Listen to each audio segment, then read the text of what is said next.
የሚፈልግ ክፉ በኢየሱስ ክርስቶስ ስም ወደ ይመጣ። አሜን። ሃሌሉያ። ኢየሱስ ስም ይባረክ። ስላየልን ክብር እየበዛን እንሄዳለን። አሜን። እየሰፋን እንሄዳለን። እያሸነፍን እንሄዳለን። እየጠረመስን እንሄዳለን። ችን ምድር ለጌታ ክብር እየወረሰን እንሄዳለን። የእግዚአብሔር ክብር በእኛ ላይ እየተገለጠ ከክብር ወደ ክብር ከኃይል ወደ ኃይል እየሄድን የሰይጣንን ስራ እያፈረሰን እንሄዳለን። እግዚአብሔር ከኛ ጋር ስላለ እግዚአብሔር ከኛ ጋር ካለ ማን ይቃወመናል? ማንም ሊቃወመን አይችልም። በሕይወት በምትኖርበት ዘመን ሁሉ ማንም አይቋቋምም እንዳለ ማንም አይቋቋምሽም። አሜን ነው። ማንም አይቋቋምሽም። ሟርት አይቋቋምሽም። ድግምት አይቋቋማችሁም። በኢየሱስም አይቋቋማችሁም። ከኢትዮጵያ ከኤርትራ የሚወረወር ፍላጻ ከዚህም የሚወረወር ፍላጻ በኢየሱስም አይቋቋምም። እግዚአብሔር ከኛ ጋር ስላለ እኔ ከእናንተ ጋር ነኝ ይላል። አትፍሩ፣ አትደንግጡ፣ አትደንግጡ፣ በርቱ፣ ጽኑ ይላል እግዚአብሔር። እንበረታለን። አሜን ነው።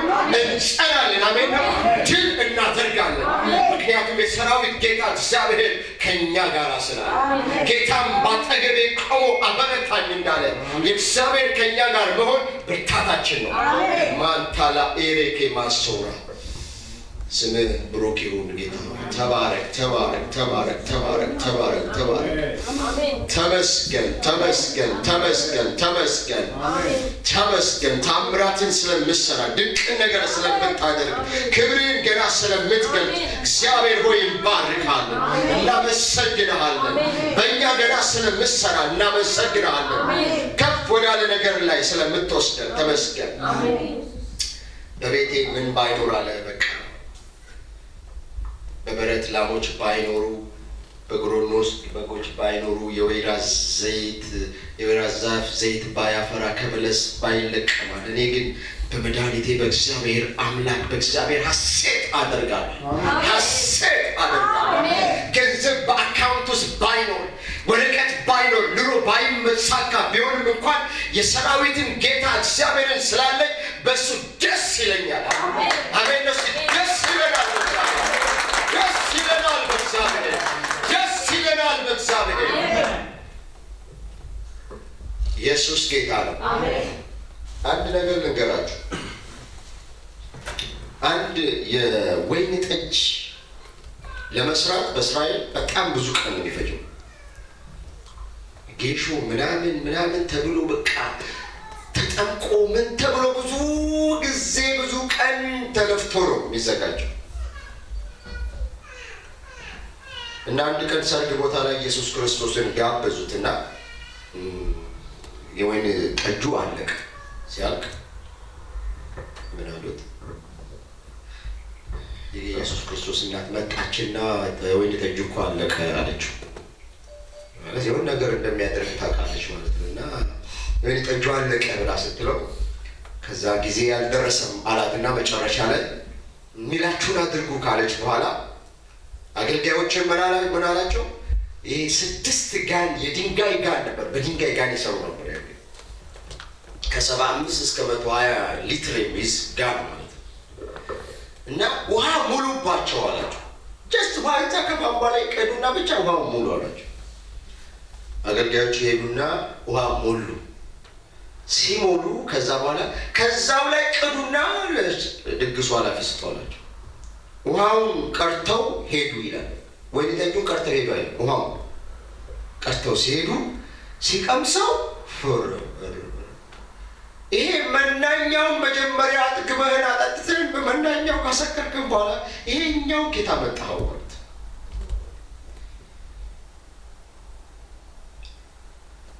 የሚላችሁ አድርጉ። ኢየሱስ ክርስቶስ የሚለንን እግዚአብሔር የሚለንን ነገር ብናደርግ አንለፋም፣ አንላላጥም፣ አንድገፍደክም። በደቂቃ ውስጥ በቃ ጌታ ያላቸውን ሲያደርጉ የወይን ጠጁ በሰከንድ ልዩነት ውስጥ ተገኘ። እግዚአብሔር የተመሰገነ ይሁን። በቃ በብዙ መከራ ወይን ጠጁ እኮ ሰው ቢያዘጋጅ ብዙ ጊዜ ይፈጅበታል፣ ብዙ ጥረት አለበት፣ ብዙ ድካም። በራሳችን ብንሄድበት እንደክማለን።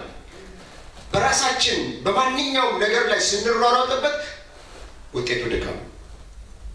በነገሮቻችን ላይ ጌታ ሲገባ፣ በነገሮቻችን ላይ እግዚአብሔር ሲገባ ሳንደክም በቀላሉ በአጭር መንገድ በሾርት ከት የምንፈልገውን ማንኛውን ነገር እንደሚያስፈልገን ነገር እግዚአብሔር ያዘጋጃል። አሜን ነው።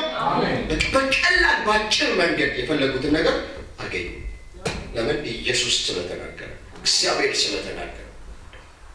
ወረቀት ቢሆን ከጊዜ ብዛት ከምን ብዛት አይደለም። ስራ ቢሆን ከዚህ ብዛት ከምናምን ብዛት አይደለም። ማንኛውም ነገር እግዚአብሔር ሲቀድም ሳንለፋ ወዲያውኑ እግዚአብሔር ያዘጋጃል።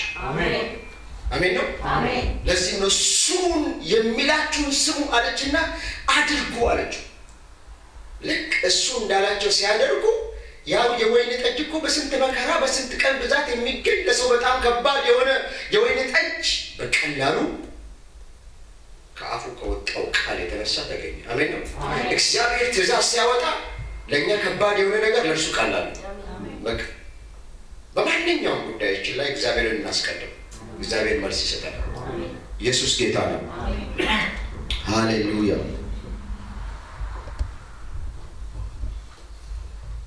እና ጌታን እናስቀድም። እግዚአብሔር ስራዎቻችንን ይሰራል። እግዚአብሔር ነገሮቻችንን ይሰራል። የጌታ ስም የተባረከ ይሁን። ዛሬ የምናገረው ቃል በጣም ኢምፖርታንት ነገር ነው።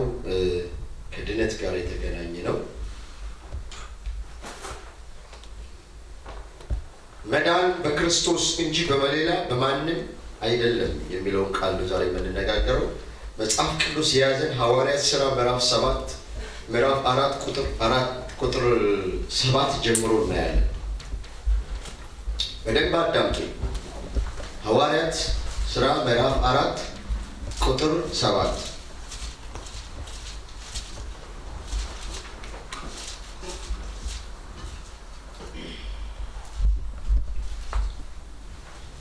መጽሐፍ ቅዱስ ያልያዛችሁ ለመክፈት ጊዜ የሚወስድባችሁ ካላችሁ አዳምጡ። እኔ ማነበውን አዳምጡ። የያዛችሁ ደግሞ መጽሐፋችሁን ታያላችሁ። ስክሪፕቶ ከያዛችሁ ትጽፋላችሁ።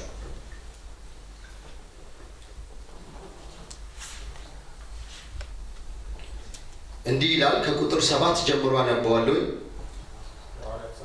ምዕራፍ 4 ቁጥር 7 ጀምሮ እነርሱም ጴጥሮስንና ዮሐንስን በመካከል አቁመው ይህን ያደረጋችሁት በምን ኃይል ወይም በማን ስም ነው ብለው ጠየቋቸው። ድነትን፣ ፈውስን፣ ታምራትን፣ ድንቅን፣ ሳልቬሽንን፣ ሂሊንግን ያደረጋችሁት በማን ኃይል እና በማን ስም ነው ብለው ጠየቋቸው። በዚህ ጊዜ ጴጥሮስ በመንፈስ ቅዱስ ተሞልቶ እንዲህ አላቸው፣ እናንተ የሕዝብ አለቆችና ሽማግሌዎች ሆይ ዛሬ ለዚህ ሽባ ሰው ስለተደረገው በጎ ስራ እንዴት እንደዳነ የምትጠይቁ ከሆነ ዛሬ ለዚህ ሽባ ለነበረው ሰው፣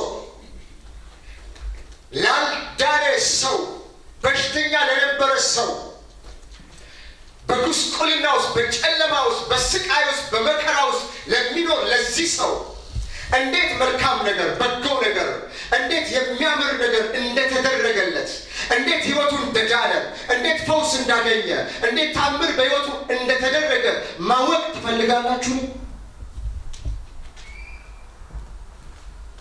ካሁን በፊት ሽባ ነበረ፣ ፓራላይዝድ ነበረ፣ ህይወቱ የማያምር፣ ህይወቱ የተበላሸ፣ ህይወቱ የቆሸሸ፣ ህይወት አልባ ጣዕም የሌለው ህይወት የሚኖር ሰው ነበር። አሁን ግን ህይወቱ በኢየሱስ ተቀይሯል። እንዴት እንደተቀየረ ይህ ሰው እንዴት አዲስ እንደሆነ እንዴት እንደቆመ ማወቅ ትፈልጋላችሁ? አንዳንዶቻችን በዓለም ሆኖ አንዳንድ ሰው እኔም አንዳንድ ሰዎች ቢያገኙ የተለየ ሰው ነበርኩኝ። ዛሬ ግን ቢያዩን ተለውጦ ሊያዩኝ ይችላል። አምሮብኝ ሊያዩኝ ይችላል። የተጠላው ሰው ዛሬ ተወድጄ ልታገኙኝ ትችላላችሁ። የማራምን ሰው ዛሬ አምሮብኝ ልታዩኝ ትችላላችሁ። ያልቆምኩ ሰው ዛሬ ቆሜ ላዩኝ ልታዩኝ ትችላላችሁ። በተለያየ ነገር ተለውጬ ልታዩ ትችላላችሁ። ለምን እንደተለወቁ፣ እንዴት እንደተለወቁ፣ ምን መልካም ነገር እንደተደረገልኝ ማወቅ የምትፈልጓላችሁ? በጎ ነገር እንዴት እንደተደረገልኝ እነኝም ሰዎች ይጠይቁ ነበር። እንዴት ነው ይህ ሽባ ሰው እንዴት ነው በማን ኃይልና በማን ስም ነው የቆመው? እግዚአብሔር የተመሰገነ ብለው ጠየቋቸው ይላል። ጴጥሮስ የተናገረው ቃል በጣም የሚገርም ነገር ነው። ቁጥር 10 ምን ብሎ መለሰላቸው? እናንተ በሰቀላችሁት እግዚአብሔር ግን ከሙታን ባስነሳው። ኢየሱስ ተነስቷል። አሜን ነው። ኢየሱስ ተነስቷል። አሜን ነው። ጌታ ኢየሱስ ተነስቷል። በመቃብር የለም። ስጋው አይገኝም፣ አልተገኘም። በአካል ተነስቷል። ጠላቶቹ ቢሰቅሉትም አጋንንት በሰው በኩል አልፎ ቢሰቅለው የማይረባ ነው ቢለው ኢየሱስ ግን በክብር አለ። አሜን። እናንተ ግን ሰቀላችሁት፣ ጠላችሁት፣ ናቃችሁት፣ ተዋችሁት። የማዕዘን ድንጋይ ሆኖ ሳለ ድንጋይ ነው አላችሁት፣ አንፈልግም አላችሁት፣ ጠላችሁት፣ ሰቀላችሁት። እግዚአብሔር ግን ከሙታን አስነሳው። እናንተ ግን በሰቀላችሁት፣ ነገር ግን እግዚአብሔር ከሙታን ባስነሳው። ትናንትናም ዛሬም ነገም ለዘላለምም ኢየሱስ ክርስቶስ ሕያው ነው። አሜን ነው። ባስነሳው በናዝሬቱ በኢየሱስ ክርስቶስ ስም መዳኑንና ፊታችሁ መቆምን እናንተም ሆናችሁ የእስራኤል ሕዝብ ሁሉ ይህንን ይወቅ። ኢየሱስ ጌታ ነው። ዛሬ እኛ የቆምነው እኔ የቆምኩት በናዝሬቱ በጌታ በኢየሱስ ክርስቶስ ነው። አሜን ነው። የተለወጠ ሰው አሜን ይበል። ኢየሱስ ያቆመው ሰው፣ ከሽባነት ያወጣው ሰው፣ ጨለማውን የገፈፈለት ሰው፣ ኢየሱስ ብርሃን የሆነለት ሰው አሜን ይበል። ኢየሱስ ያዳነው ሰው አሜን ይበል። ጸጋው የበዛለት፣ ምሕረቱ የበዛለት፣ ፈውስ የበዛለት ጌታ ሰው ያደረገው አሜን ይበል። ማካራቦሳ ይህ የናዝሬቱ ኢየሱስ፣ መድኃኒት የሆነው ኢየሱስ፣ ፈዋሽ የሆነው ኢየሱስ፣ ሕይወት የሆነው ኢየሱስ በኢየሱስ ክርስቶስ ስም ከሽባነት ዳነ። አሜን። ግንበኞች የናቁት የማዕዘን ራስ የሆነው ድንጋይ ነው አላቸው። ከዛ ቁጥር 12 ላይ ሁላችሁም አስተውሉ፣ አዳምጡ። ቁጥር 12 ድነት በሌላ በማንም አይገኝም። ድነት በሌላ ከኔ ጋር ናችሁ? ቁጥር 12ን በደንብ አስተውሉ። ድነት የዘላለም ሕይወት፣ ወደ መንግሥተ ሰማያት መግባት፣ ከሞት ማምለጥ፣ ድኖ መቅረት በሌላ በማንም አይደለም። ከጊዜ አውጥቼ ወይም የጻፍኩት ነገር እንዳይመስላችሁ መጽሐፍ ቅዱሳችሁን ከፍታችሁ ተበደምዱት። ድነት ወደ መንግሥተ ሰማያት መግባት፣ ከሞት ማምለጥ፣ መዳን በሌላ በማንም አይደለም። በሌላ በማንም አይደለም። ማንም ሰው ከሞት ሊያስመልጠን፣ ከሞት ሊያድነን፣ ወደ መንግሥተ ሰማያት ሊያስገባን አይችልም። ማንም ሰው ሊፈውሰን አይችልም። ድነት በሌላ በማንም አይገኝም። በማንም አይገኝም። ድነት በጾም አይገኝም። ድነት በጸሎት አይገኝም። ድነት መስዋዕት በመክፈል አይገኝም። ድነት ድሆችን በመርዳት አይገኝም። ድነት በማንም በምንም ነገር አይገኝም። ድነት ያለው የናዝሬቱ ኢየሱስ ውስጥ ነው። ድነት ራሱ ጌታ ኢየሱስ ክርስቶስ ነው። እግዚአብሔር ቃል ሲናገር ድነት በሌላ በማንም አይደለም አይገኝም አለና እንድንበት ዘንድ ሕይወት እናገኝበት ዘንድ መንግሥተ ሰማያት እንገባ ዘንድ ከሞት እናመልጥ ዘንድ በኃጢአት በሞትና በሰይጣን ላይ ድል እናገኝ ዘንድ ለሰዎች ሁሉ ለሰዎች የተሰጠ ለሰዎች ማለት ለእኔ ለእናንተ ለሰዎች ኢየሱስ ክርስቶስ ለመላእክት አልተሰጠም። ኢየሱስ ክርስቶስ ለዓለም አልመጣም። ለተራራው ለሸንተረሩ አልመጣም። ኢየሱስ የመጣው ለእኛ ነው። ለሰዎች የተሰጠ ስጦታ ነው ኢየሱስ ክርስቶስ። ከዚህ ስም በስተቀር ሌላ ስም ከሰማይ በታች የለም። ኢየሱስ ክርስቶስ ጌታ ነው። ከዚህ ስም ኢየሱስ ከሚለው ስም የናዝሬቱ ኢየሱስ ከሚለው ስም በቀር ሌላ ከሰማይ በታች የለም። እናስተውል። ከሰማይ በታች ሌላ የለም። ከሰማይ በታች ሊያድነን የሚችል ሊያስመልጠን የሚችል የለም። የጌታን ስም የሚጠራ እርሱ ይድናል። አሜን ነው። የጌታን ስም ሌላ ሰው ስም አላለም። የጌታን ስም የሚጠራ የመላእክቶች ስም ብንጠራ አንድን። የጌታን ስም የሚጠራ እርሱ ይድናል። ስሙን እንጥራ። አሜን ነው። ስሙን እንጥራ። ለመዳን ከፈለግን ስሙን እንጥራ። የጌታን ስም የሚጠራ ጌታ ሆይ አድነኝ ብሎ የሚጮህ ጌታ ሆይ አስመልጠኝ ብሎ የሚጮህ የናዝሬቱ ኢየሱስ ሆይ መዳን እፈልጋለሁ ብሎ የሚጮህ ስሙን የሚጠራ ሌላ ስም ሳይሆን የዚህ የናዝሬቱ የኢየሱስን ስም የሚጠራ ይድናል።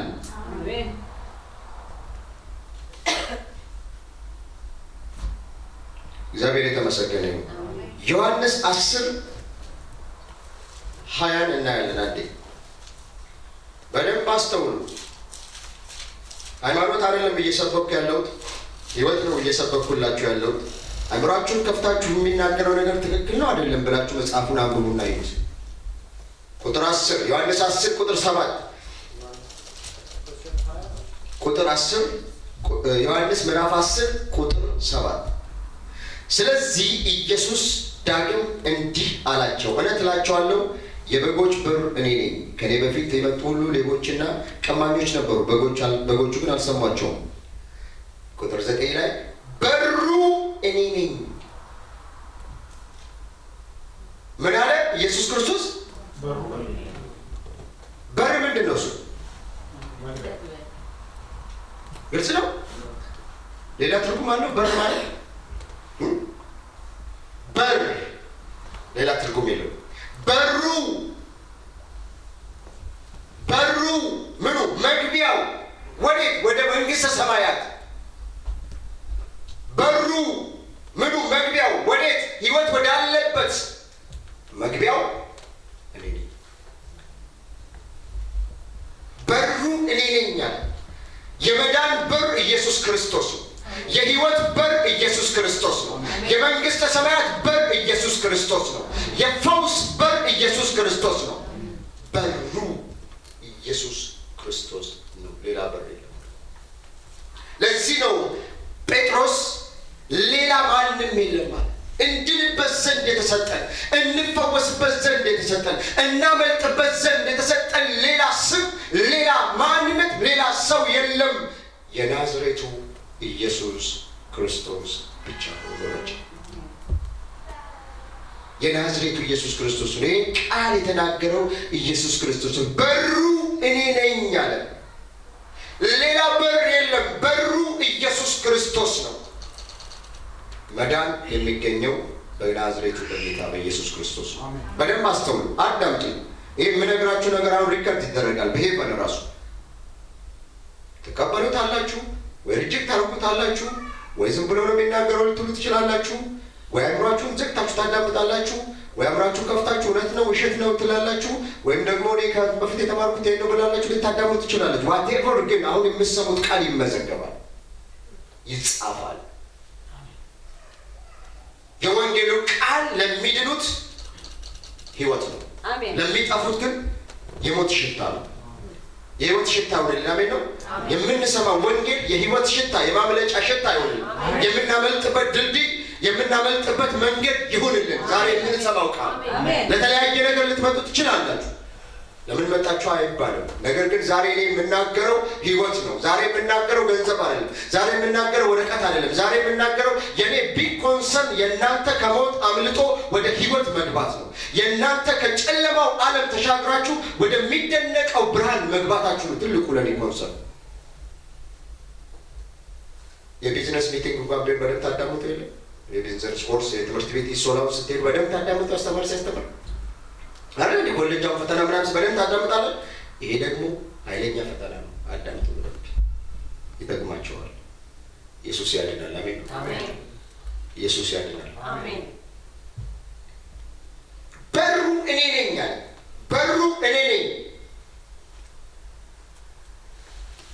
በእኔ በኩል የሚገባ ሁሉ ይድናል። ኢየሱስ ጌታ ነው። አሜን። በእኔ በኩል የሚገባ ሁሉ ይድናል። በእኔ በኩል የሚመጣ ሁሉ ይድናል። በእኔ በኩል የሚመጣ ሁሉ ከሞት ያመልጣል። ሌላ መንገድ የለም። ሌላ በር የለም።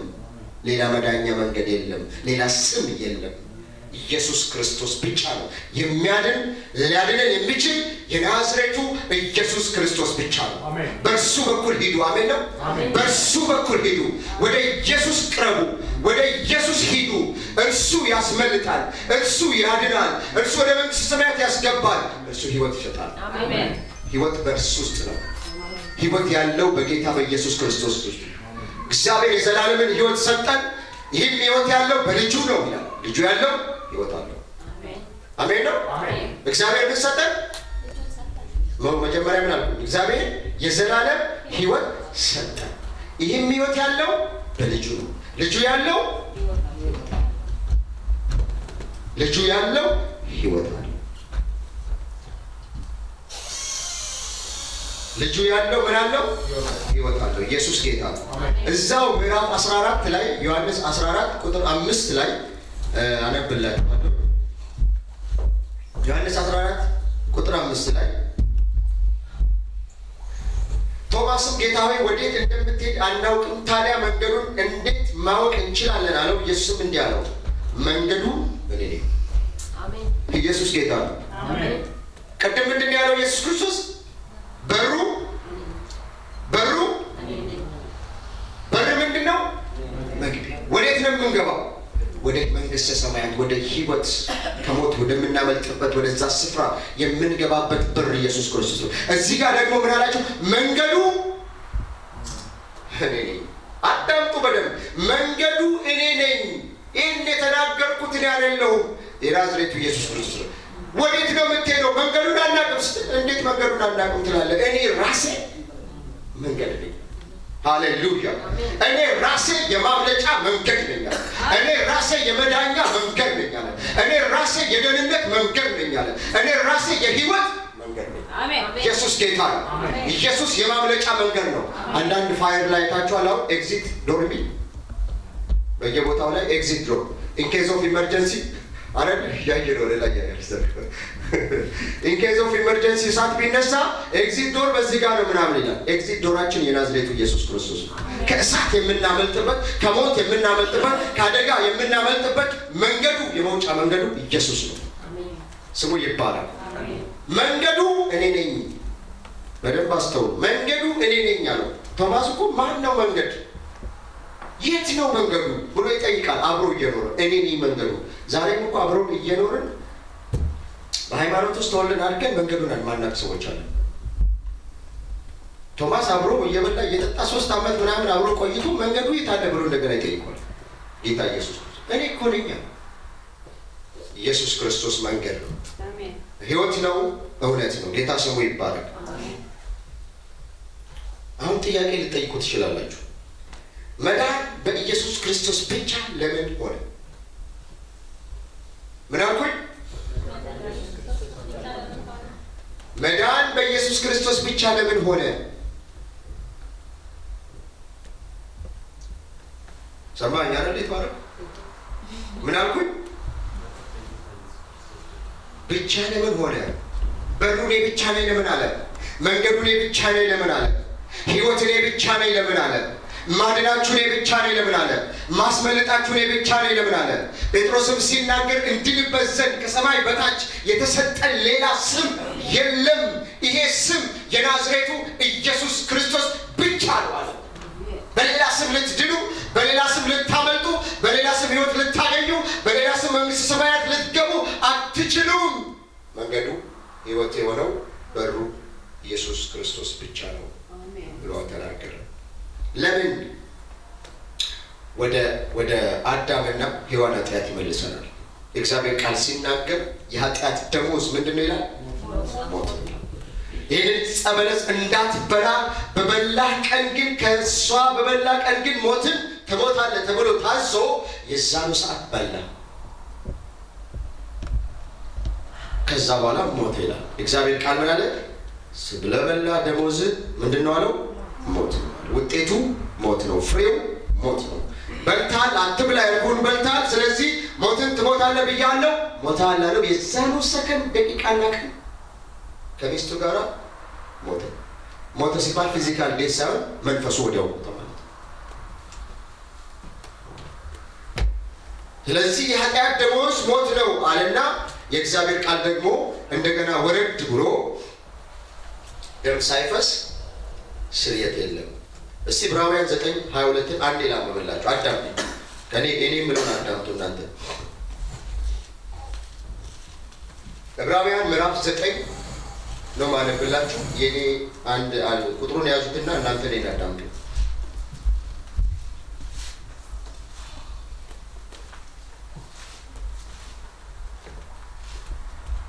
ዕብራውያን ምዕራፍ 9 ቁጥር 22 እንዲሁም በእርግጥ ቁጥር 2 በእርግጥ ከጥቂት ነገሮች በስተቀር ሁሉም ነገር በደም መንጻት እንዳለበት ሕጉ ያዛል። ሁሉም ነገር በምን መንጻት እንዳለበት? በደም መንጻት እንዳለበት ሕጉ ያዛል ይልና ደም ሳይፈስ ስርየት አስተዋላችሁ?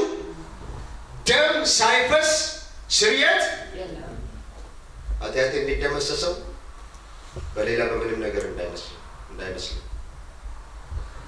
የሆነ ቦታ ይልኩኝና አንድ ሰው መንግስተ ሰማያት ለመግባት ምን ማድረግ እንዳለበት መጾም አለበት፣ መጸለይ አለበት፣ ለድሆች መስጠት አለበት፣ የተለያዩ ነገሮችን ማድረግ አለበት ብሎ አለኝ። ጥሩ ነው፣ መልካም ነው። ግን በሰው ውስጥ ያለ ደም የሚደመሰሰው በመልካም ነገር አይደለም። አዱት ደግሜ ነው የምናገረው። በእኛ ውስጥ ያለ አዳማዊ ኃጢአት ሊደመሰስ የሚችለው በናዝሬቱ በኢየሱስ ክርስቶስ ብቻ ነው። ከሆነ ሃይማኖት ስለተወለድን ወይ ክርስቲያንን ስላልን በደማችን ስላለ ኃጢአት ይደመሰሳል ማለት አይደለም። ውሳኔ ስንወስን፣ ንስሐ ስንገባ፣ ስንመለስ ከእንግዲህ በኋላ እኔ የጌታ ነኝ ብለን ስንወስን ነው፣ ስንቀበለው ወደ እኛ ስንጋብዘው ብቻ ነው ያ ደም በደማችን ውስጥ ያለ ኃጢአት የሚደመሰሰው። እግዚአብሔር ቃል ሲናገር ደም ሳይፈስ ስርየት የለም። የኃጢአት ደሞዝ ምንድን ነው አለ? ሞት ነው አለና ቀጥሎ ደግሞ ዕብራውያን ላይ ደም ሳይፈስ ምን የለም አለ? ስርየት የለም። ያዳመቂ ነው አይደል? እዛ ገባ። ደም ሳይፈስ ስርየት የለም። ኢየሱስ ጌታ። ደም ሳይፈስ ምን የለም? ስርየት የለም። ብዙ ሰው የሚሳሳተው እዚህ ጋር ወገኖቼ። በውስጣችን በደማችን ውስጥ ከአዳም የወረስነው የውርስ ኃጢአት ሊደመሰስ፣ ሊወገድ፣ ሊታጠብ የሚችለው በመልካም ነገር አይደለም። የፈለግነውን ያህል መልካም ነገር፣ የፈለግነውን ያህል ጥሩ ነገር ለማድረግ ብንሞክር፣ አልሳደብም ብለን አፋችንን እንኳን ብንይዝ በዘር ሲወርድ ሲዋረድ የመጣ ኃጢአት በደማችን ውስጥ ስላለ ከሲኦል አናመልጥም። የፈለግነውን ያህል መልካም ለማድረግ ብንሞክር ሲወርድ ሲዋረድ ጂናችን ውስጥ ኃጢአት ስላለ ከሞት ልናመልጥ እንችል። ደም መፍሰስ አለበት። ምን መፍሰስ አለበት? ለምን? ኃጢአታችን ይስተሰርይ። ቀጠልና ደግሞ ሌላ ቦታ ላይ የሚፈሰው ደም እንከን የሌለበት ንጹህ ደም መሆን አለበት አለ እግዚአብሔር። ኃጢአት ያለበት ደም ከአዳም የተወለደ ሰው ደም ሊያድንን አይችልም። እነ ሙሴ እንኳን እኔ ልሰቀልላችሁ ብለው ዛሬ መጥተው ቢሰቀሉልን፣ ደማቸውን ቢያፈሱልን በእነሱ ደም መዳን አንችልም። ግልጽ ነው። ለምንድን ነው እሱ? ትዕግስት ለምን ይመስልሻል? ሞክሪስ። እነ ሙሴ ቅዱሳን፣ እነ ሳሙኤል ታላላቅ የተባሉ ጻድቃን የተባሉ ሰዎች መጥተው ዛሬ እንሰቀልላቸዋለን ብለው ለእኛ ተሰቅለው ደማቸውን እንኳን ቢያፈሱልን ኃጢአታችን ሊደመሰስ አይችልም። ቢሞክራል። ለምንድን ነው ሚኪ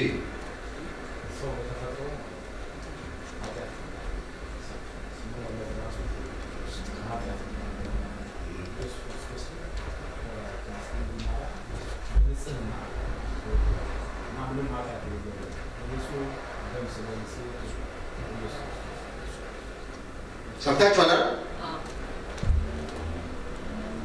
ኃጢአት የሌለበት ኃጢአትን ያላደረገ የናዝሬቱ ኢየሱስ ክርስቶስ ብቻ። ከአዳም የተወለደ ሰው የሆነ ከእናትና ከአባት የተወለደ ሰው የተባለ ሁሉ በደሙ የወረሰው ኃጢአት አለ።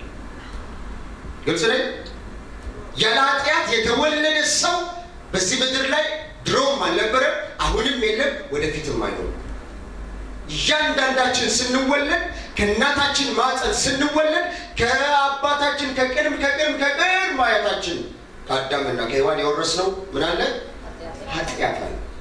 ስለዚህ ያ ኃጢአት በምንም ነገር ሊታጠብ በምንም ነገር ሊደመሰስ አይችልም። መስዋዕት ብንሰጥ፣ መልካም ብናደርግ፣ ራሳችንን እንኳን ብንሰጥ፣ የፈለግነውን ነገር ብናደርግ በደማችን ውስጥ ያለ ኃጢአት ሊታጠብ አይችልም።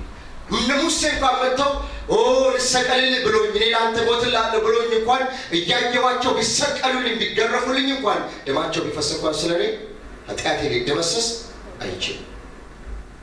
እንከን የሌለበት ደም፣ ቅዱስ የሆነ ደም፣ ንጹህ የሆነ ደም፣ ኃጢአት የሌለበት የናዝሬቱ ኢየሱስ ክርስቶስ ብቻ ነው። በፍጹም እግዚአብሔርን የታዘዘ አንድም ቀን እግዚአብሔር አምላክን ዲስኦቤ ያላደረገ ኢየሱስ ክርስቶስ ብቻ ነው። ለዚህ ነው የተገባው የሆነ ንጹህ ነው ደሙ፣ ቅዱስ ነው ደሙ፣ እንከን የለበትም ደሙ። that's why only Jesus Christ ኢየሱስ ብቻ ሊያድን የሚችለው ከዚህ የተነሳ እግዚአብሔር የተመሰገነ ይሁን። እስቲ አሜን በሉ። ኢየሱስ ያድናል። አሜን ነው። ኢየሱስ ያድናል። አሜን ነው። ለዚህ ነው በሌላ በማንም ልንድን አንችልም። በጌታ በኢየሱስ ክርስቶስ ብቻ ነው መዳን ያለው።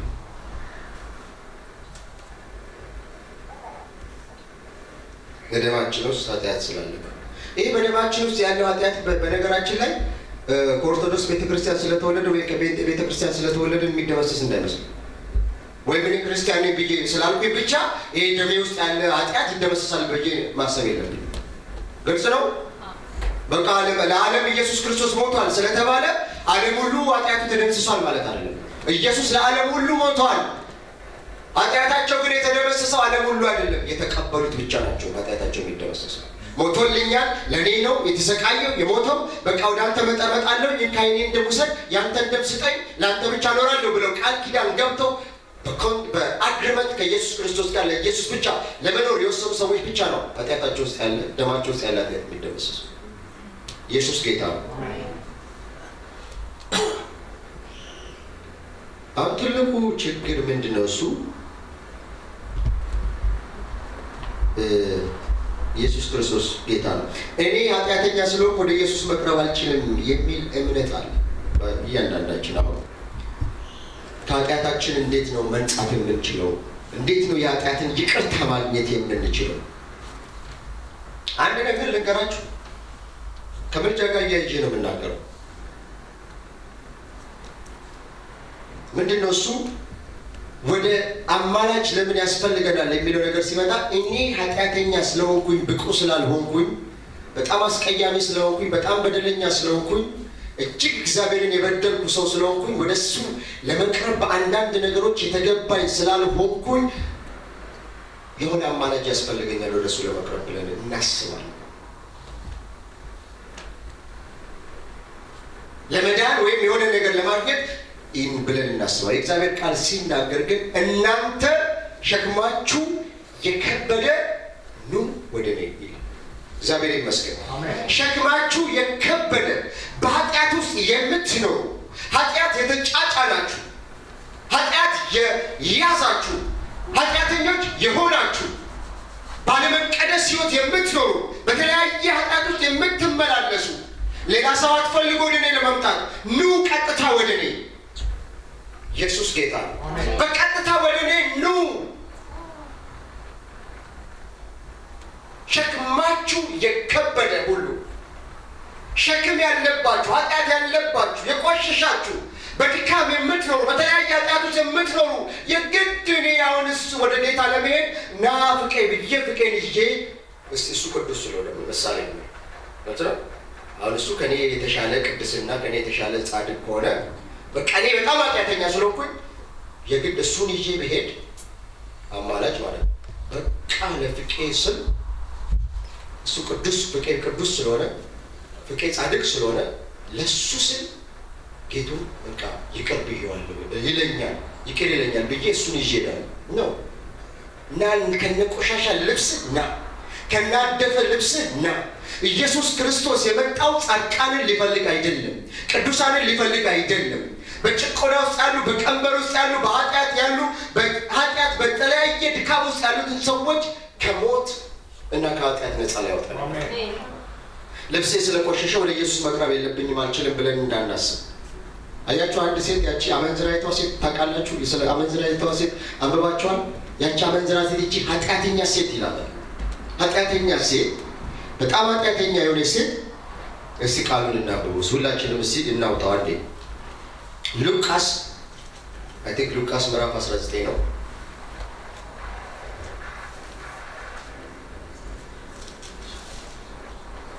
ሉቃስ ምዕራፍ 19 ላይ ስንቶቻችሁ መጽሐፍ ቅዱስ ይዛችኋል? በነገራችን መጽሐፍ ቅዱስ የሌለው ሰው አለ? ያልያዘ ሰው? ምዕራፍ 19 ቁጥር 8 ላይ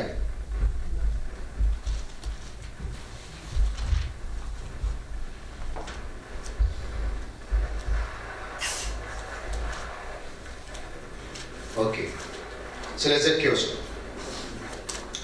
በዚያ የነበሩ ሰዎች ምን አይተው ከኃጢአተኛ ቤት ገብቶ ሊስተናገድ ነው በማለት ሁሉም አብረው ነው ጀመሩ ይላል። ስለ ዘኬዎስ እኮ ነው። ዘኬዎስ ግን ቆመና ጌታ ሆይ እነሆ ካለኝ ሁሉ ከላይ ብሎ ኢየሱስም እዚህ ቦታ ሲደርስ ቀና ብሎ ዘኬዎስ ሆይ ዛሬ አንተ ቤት መዋል ይገባኛልና ፈጥነህ ውረድ አለው። ኢማጂን ዘኬዎስ ማለት ቀራጭ፣ በዝባዥ፣ ሌባ፣ በጣም ኃይለኛ ሌባ ነው። በቃ በጣም ጉቦ የሚቀበል በጣም በቀረጥ ኃጢአተኛ የተባለ ሰው ነው ዘኬዎስ በእስራኤል ዘንድ። ከኔ ጋር ናችሁ? ዘኬዎስ ማለት በጣም ኃጢአተኛ ነው እና እሱ ኢየሱስ ጋር ለመቅረብ እንደማይገባው ኃጢአተኛ እንደሆነ ወደ ኢየሱስ መቅረብ እንደማይችል ዘኬዎስ ራሱ የሶሳይቲው አመለካከት የህብረተሰቡ አመለካከት ስለሆነ ማይንዱን በቃ በዛ ማይንድ ሴት ውስጥ ኖሮ ስለሆነ ወደ ኢየሱስ መቅረብ እንደማይችል ያውቃል። ግን ምን አደረገ? እንደው መቅረብ እንኳን ባልችል ዛፍ ላይ ልውጣ ነው። ዛፍ ላይ ወጥቼ እንደው በአይኔ እንኳን ባየዋል። ኢየሱስ ክርስቶስ ግን በዛ ጋር ሲያል ቀና ብሎ ሳይ ዘኬዎስ አጭሩ ዘኬዎስ ዛፍ ላይ ቆሞ እዛ ላይ ዛፍ ላይ ወጥቶ እያየው እና ዘኬዎስ አለው ምን ትሰራለህ እዛ ላይ? እኔን ማየት ብቻ አይደለም እኔ ገና ወደ ቤት ልገባ ነው የመጣሁት። ኢየሱስ ጌታ ነው። እና ውረድ፣ ኃጢአተኛ እየተባልክ በደለኛ እየተባልክ ቆሻሻ እየተባልክ እንደተጠላህ አውቃለሁ፣ እንደተናቅ አውቃለሁ። እኔ ግን ዛሬ ወደ ቤት ልገባ ነው። ኢየሱስ ጌታ ነው። ወደ ቤታችን ኢየሱስ ይግባ። አሜን ነው። ወደ ቤታችን ይግባ። አትፍሩ፣ በሩቅ አትቁሙ። ኃጢአተኛ ስለሆንኩኝ ኢየሱስ ወደ ቤት አይገባም አትበሉ፣ ይገባል። ከዛ ወርዶ ሲገባ ምን እንዳሉ አያስተውሉ። እዚህ ጋር ህዝቡ እኮ እዛ ያሉ በዛ የነበሩ ሰዎች ይላል። ሰዎቹ ምኖቹ ሰዎቹ ይህን አይተው ከኃጢአተኛ ቤት ገብቶ ሊስተናገድ ነው፣ ኃጢአተኛ ጋር እንዴት ነው ኮሚኒኬት የሚያደርገው፣ ህብረት እንዴት ይፈጥራል ብለዋል። ማጉረምረም ጀመሩ። ኢየሱስ ግን በዛ ኃጢአተኛ ቤት ገባና ማዕድ ተቀመጠ፣ በላ፣ ጠጣ። ዘኬዎስ መዳን ሆነለት። አሜን። ኢየሱስ ክርስቶስ በቀጥታ ወደ እርሱ መሄድ እንችላለን። ለምን? ለኃጢአተኞች ነው የመጣው። ኃጢአተኞች ስለሆንን በደለኞች ስለሆንን ወደ እሱ ጋር ለመቅረብ አይገባንም ብለን እንዳናስብ። ኢየሱስ የመጣው ለጻድቃን ለቅዱሳን አይደለም፣ ለጤነኞች አይደለም፣ ለበሽተኞች ነው የመጣው። በቀጥታ ወደ ጌታ ኢየሱስ ክርስቶስ መቅረብ እንችላለን። ስሙ ይባላል። ይቺ ሴት ደግሞ ሌላ ሴት ነች፣ እግሩን እያበሰች ፕሮስቲቲዩት ነች። ፕሮስቲቲዩት በጣም ኃጢአተኛ ከሚባሉት ውስጥ አንዷ ነች። እኔ አይምሮዋ በጣም ይገርመኛል። አመለካከቷ በጣም ይገርመኛል እንዴት እንደምታስብ። ኢማጂን ወደ ሶሳይቲው መግባት አይፈቀድላትም። በጣም የተጠላች፣ በጣም ኃጢአተኛ፣ እንዲህ ሰው እንኳን ከነካች ልትወገር የምትችል ሴት ነች። እኔ በጣም ፕሮስቲቲዩት ነኝ፣ እኔ ኃጢአተኛ ነኝ። ስለዚህ በጣም ኃጢአተኛ ስለሆንኩኝ የሆነ ሰው ይዤ ወደ ጌታ መሄድ አለብኝ አላለች። አልተገባኝም፣ አይገባኝም። ስለዚህ ከኔ የተሻለ ህይወት ያለው፣ ከኔ የተሻለ ጻድቅ፣ ከኔ የተሻለ ቅዱስ ይዤ ወደ ጌታ ልሂድና በቃ አድነኝ ልበለው አላለችም። ኃጢአቷን እያወቀች፣ በደሏን እያወቀች፣ ኃጢአተኛ መሆኗን እያወቀች ሳትፈራ ቀጥታ ዘጉ ብላ ሰው ቤት ውስጥ ገባች። እግዚአብሔር ይመስገን። ኢየሱስን ፍለጋ በቀጥታ ገባች። በቀጥታ ገባችና እግሩ ስር ወድቃ ማልቀስ ጀመረች። እግሩን ማበስ ጀመረች። በእንባዋ አራሰችው፣ በፀጉሯ ደግሞ ጠረገችው። በእንባዋ አራሰችው። እንኳን ይሄ እኮ ነብይ እኮ ነው። ነብይን አንድ ፕሮቴስታንት መንካት ማለት ያስወግራል በድንጋይ። እሷ ግን ገባት። ኢየሱስ ክርስቶስ እንደማይተዋት፣ እንደማይጥላት፣ አትግቢ እንደማይላት አወቀች። እግዚአብሔር የተመሰገነ ይሁን። ጌታ ኢየሱስ የትንም እንኳን እንደሷ የትንም ኃጢአት ውስጥ ብንሆን እንኳን በቀጥታ ወደ ኢየሱስ ክርስቶስ መቅረብ እንችላለን። አሜን ነው። ምን እያልኳችሁ ነው? ሰው አያስፈልገንም። በቀጥታ መቅረብ እንችላለን። ኃጢአተኞች ብንሆንም በደለኞች ብንሆንም ዶንት ወሪ፣ ቀጥታ ሂዱ ወደ ኢየሱስ ክርስቶስ። በቀጥታ ስሙን ጥሩት። በቀጥታ ወደ እርሱ ቅረቡ። በቀጥታ እንባችሁን እግሩን በእንባችሁ አብሱት። እግዚአብሔር የተመሰገነ ነው።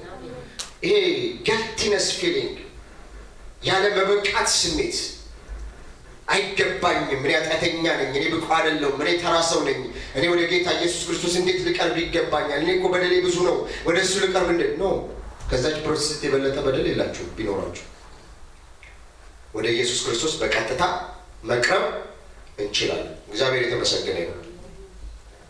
ስለዚህ ይሄንን እዚህ ላይ እንትን ልበለውና በሚቀጥለው ፕሮግራማችን እንቀጥላለን። ኢየሱስ ክርስቶስ ያድናል። ኢየሱስ ክርስቶስ ያድናል። አሜን ነው። ስለዚህ ጌታ ኢየሱስ ክርስቶስን እንባርከዋለን፣ እናመሰግነዋለን። እስቲ አንድ አጭር መዝሙር እንዘምርና ወደ ቀጣይ ፕሮግራማችን እንሄዳለን። እንዴት ነበር አምልኮ? አመለካችሁ?